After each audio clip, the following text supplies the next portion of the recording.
Some recent poll indicated 19% of home buyers bought a home based on the community that was, if it was pet friendly.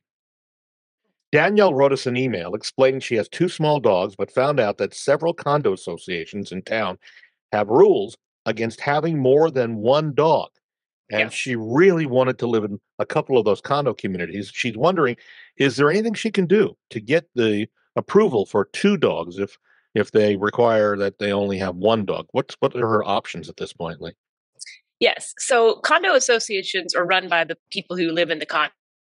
So they all have bylaws, and those bylaws state how they can change their rules. So one thing is maybe this rule is really old, and maybe a lot of people in there would like to have two dogs, or even have two dogs. Maybe they're just kind of skirting the rules and nobody's enforcing it.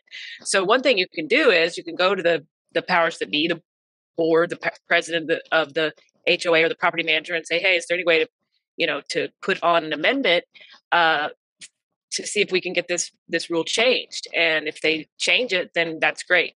There are of course, some animals are considered service animals. So sometimes, if the person needs the animal for their physical or mental disability, sometimes they can get a service animal certification and then prove to the condo association that they need those animals, and then they're not considered pets.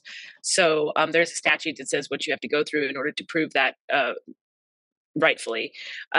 But also sometimes condo associations, maybe don't even enforce the rules. So it might be one thing to ask around and see if this rule is sort of even being enforced, and if not, maybe talk to the people to see if you can get sort of a special dispensation. That's probably the Best thing to do. least likely. Yeah. Yeah. So.